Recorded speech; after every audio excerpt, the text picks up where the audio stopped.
Buenos días. Voy a hacer un artículo que ya estaba puesto en los combates de las Indias del 21 al 30, pero como lo había puesto lo último y es lo más fuerte de todo, lo voy a poner por separado y lo voy a leer desde el libro Antología Bélica de Felipe IV, volumen 1. Dice así: septiembre de 1630, gran victoria en la isla de San Lorenzo. Documento VE-177-53 de la Biblioteca Nacional de España. Feliz victoria que ha tenido don Fadrique de Toledo, general de la Real Armada de Su Majestad, de 40 naos holandesas, las 6 que encontró en la altura de las islas de las Canarias y las 34 que estaban en la isla de San Lorenzo, en las Indias, dando carena y aprestándose para salir a guardar la flota. Dase cuenta de cómo las cogió a todas y cómo le ganó una fortaleza que tenían hecha en tierra, y despojos que le tomó, y degollación que nuestra gente hizo en la suya. Partió su excelencia el señor don Fadrique de Toledo, general de la Real Armada de Su Majestad, de la bahía de Cádiz por el mes de septiembre pasado, con orden de Su Majestad para llegar hasta La Habana y acompañar en la vuelta de España la flota de galeones, porque el enemigo andaba ya en la vista de aquellos puertos, de lo cual fue Su Majestad avisado. Y asimismo salió de la barra de Lisboa don Álvaro César de Acevedo, caballero del hábito de Cristo, uno de los famosos hombres de aquel reino tiene, con 8 galeones que este año se han hecho en Viana y 2 carabelas, y embarcados en ellos 3000 hombres de guerra, y con orden real de ir al mismo viaje en compañía del señor don Fadrique, con título de almirante de esta armada. Encontráronse las 2 armadas en altura de 100 leguas de España en el Callao. Reconocidas las armadas, hicieron las capitanas sus cortesías, abatiendo ambas a un tiempo los estandartes reales, y haciendo sus salvas de artillería, como es costumbre. El portugués almirante envió el pliego a su excelencia por una carabela, que por haber un viento recio y andar la mar alta no se visitaban personalmente. Hubo muchas cortesías y así no cansaré al lector en esto, sino en darle cuenta del suceso más heroico que ha sucedido en nuestros tiempos, y aun en los pasados, que aunque costó mucha gente nuestra, con todo se quitó un gran abrigo de corsarios, que desde allí habían de arruinar y acosar toda la flota de Su Majestad, y fuera imposible el echarlos de allí de la manera que se iban fortificando. A Dios las gracias por todo. Prosiguiendo el armada su viaje, en pocos días dieron vista a 6 naos e improando a ellas las alcanzaron y rindieron, aunque con trabajo, porque se defendieron valerosamente, y a una de las carabelas le mataron el capitán y algunos 20 hombres, porque abordó primero su capitán. Abordadas ya las 6 naos y presos todos los que en ellas fueron hallados, mandó su excelencia traer ante su persona a los capitanes y con la afabilidad y buenas razones que pudo, les preguntó que a dónde iban y otras preguntas, a las cuales no respondían en forma. Su excelencia no por esto les enseñó mal semblante, antes los mandó regalar y al otro día mandó les amenazasen y que los habían de atormentar. Ellos entonces dijeron que decir la verdad.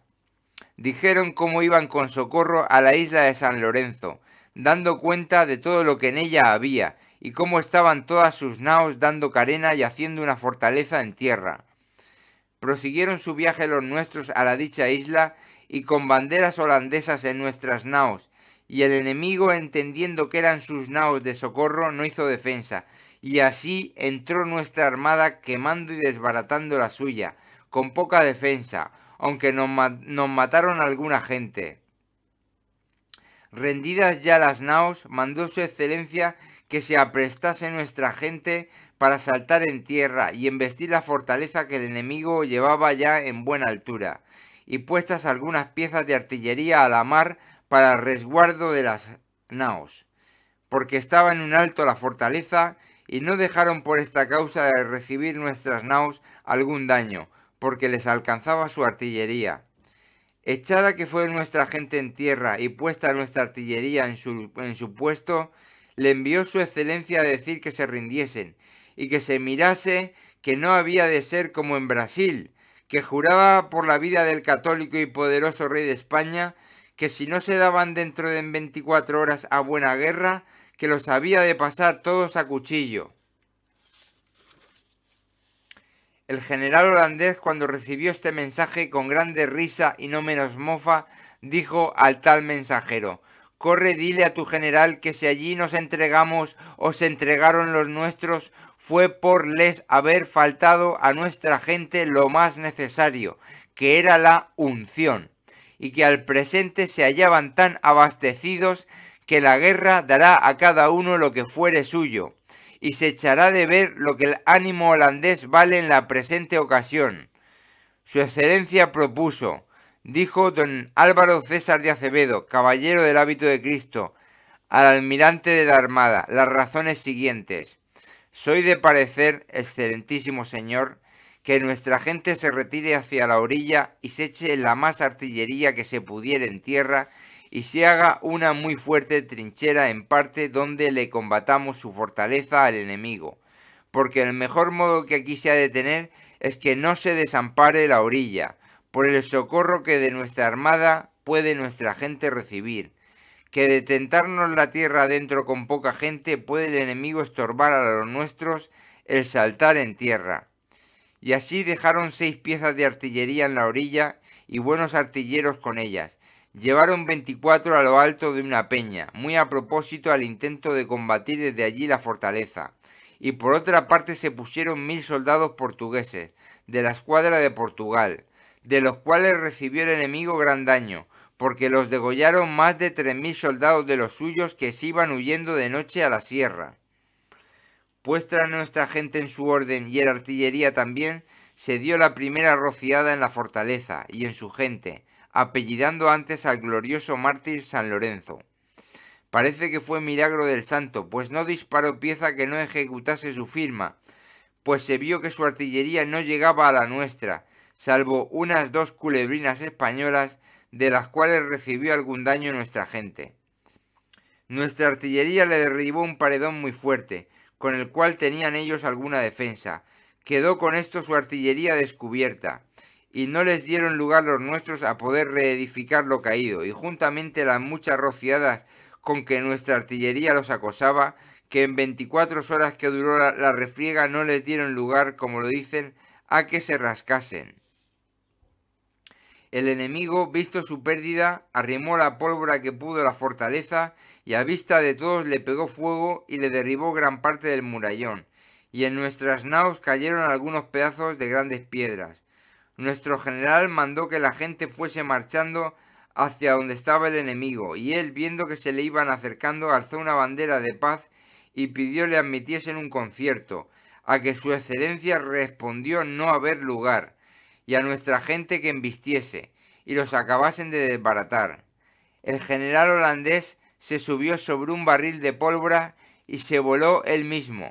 Los demás se pusieron en huida a las sierras, y la gente portuguesa le salió al encuentro, y hubo una de las mayores escaramuzas que han visto los nacidos, pues en menos de 6 horas degollaron y pasaron a cuchillo más de 4000 holandeses, sin otros 2000 que se hicieron fuertes en unas peñas en otro paraje, donde también los nuestros mostraron el valor que siempre en servir a su rey. De esta refriega salió su excelencia herido en el brazo izquierdo de un arcabuzazo que un hereje le tiró, yendo su excelencia pasando, porque se había este tal y otros 2 quedado emboscados en unas cuencas, y allí luego fueron presos y hechos pedazos por los nuestros. Permitió nuestro Señor que la herida no fuese peligrosa, pues en pocos días sanó, y así su excelencia mandó que la gente se juntase para que se diese orden de lo que se había de hacer y ver la gente que faltaba. Hízose así, y de nuestra gente se halló faltaron 1000 hombres, y heridos se hallaron más de 300. Del enemigo murieron más de 7000, con los que perecieron en la mar quemados. Despojos muchos, porque en la ida habían cogido 4 naos muy ricas que de Venecia iban a Ámsterdam, artillería 50 piezas de bronce y más de 120 de hierro colado, las de bronce españolas, muchos mosquetes, arcabuces, alfanjes, picas y otras muchas armas de diferentes invenciones. De las naos del enemigo, sin las 6 que se cogieron primero, quedaron 18 sin que se quemasen, aunque algo maltratadas de la artillería, porque las demás se quemaron. La fortaleza queda con guarnición española y tornándose a poner con su artillería, hasta que su majestad mande lo que fuere servido. Y así puesto todo en su orden, su excelencia prosiguió su viaje para venir en compañía de la flota hasta entrarla en España. Dios nuestro Señor le dé buen suceso y a su real majestad le guarde para premiar a sus soldados, pues derraman su sangre por la fe de Cristo y por la honra de tan gran monarca y señor. Bien, aquí termina el libro y termina el artículo. ¡Qué impresionante! 7.000 muertos holandeses entre los de tierra y los quemados en la mar.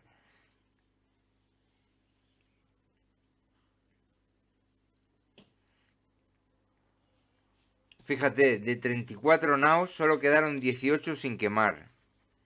34 que estaban en la isla de San Lorenzo. Y quedaron 18 sin quemar. Es el hecho más sangriento de las Indias contra las potencias occidentales, Holanda en este caso. Más que Cartagena de Indias, más que Puerto Rico, de esta época. Aunque estará por ahí estará igualado o más que el ataque a Buenos Aires y Montevideo en el siglo XIX. Y esto es completamente desconocido. Y lo he traído yo descubriéndolo el documento en la Biblioteca Nacional de España para que todos veamos lo que se hizo en septiembre de 1630, septiembre-octubre de 1630. Primero cogieron 6 naos y de ellas supieron de la fortaleza de San Lorenzo. Llegaron a la fortaleza como si fueran estandartes holandeses, con estandartes holandeses, engañándolo, y así quemaron toda la flota. Ja, ja, ja, ja. Gracias.